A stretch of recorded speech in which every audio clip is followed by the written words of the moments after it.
déjà des couverts assez diversifiés. Je me dis pourquoi pas essayer, ça ne change rien à ma méthode de travail. Donc,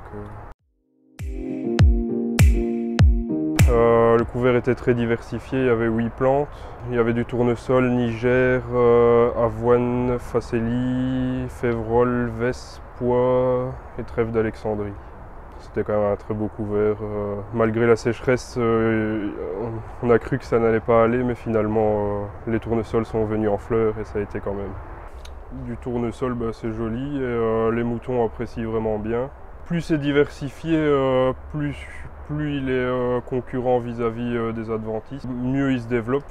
Même s'il fait sec, il se développera toujours mieux qu'une moutarde tout seul ou un mélange plus simple. Au niveau légumineuse, on a mis le maximum qu'on pouvait parce que comme on est en bio, on essaye d'avoir un maximum d'azote assez facilement. On est parti déjà sur une base de 50% de poids de semence en légumineuse. On aimerait bien mettre plus de févrole, mais niveau législation ça ne va pas. Du coup on en met un peu quand même, mais on vient avec des plus petites graines, donc d'où le trèfle et la vesse. Puis le tournesol en couvert d'été est quand même pas mal. On a mis du radis structurator.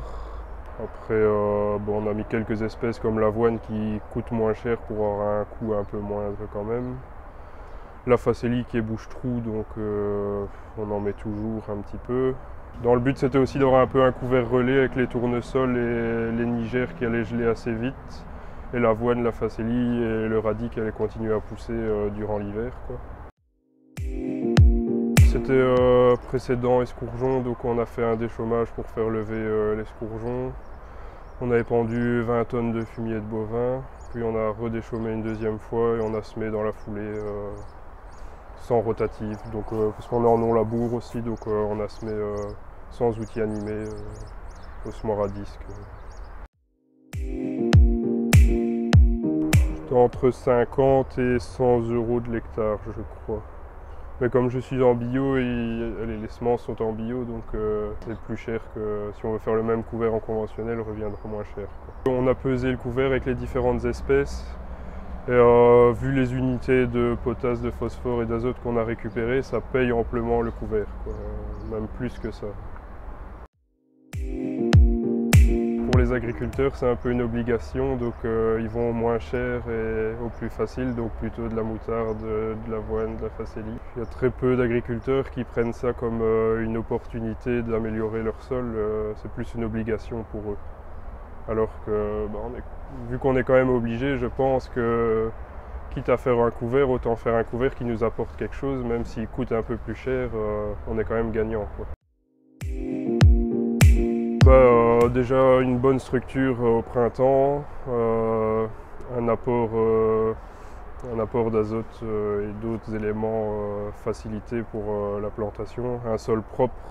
Comme je suis en bio, je ne peux pas appliquer d'herbicide, du coup mon sol est propre pour travailler en non-labour, je ne serai pas obligé de labourer pour semer.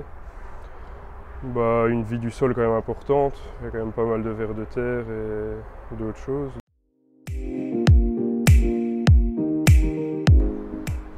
Dès que le sol est libre, on implante des couverts, même entre deux céréales où on récolte début août et on ressème fin octobre, donc c'est très court, mais même dans ces cas-là, on met des couverts.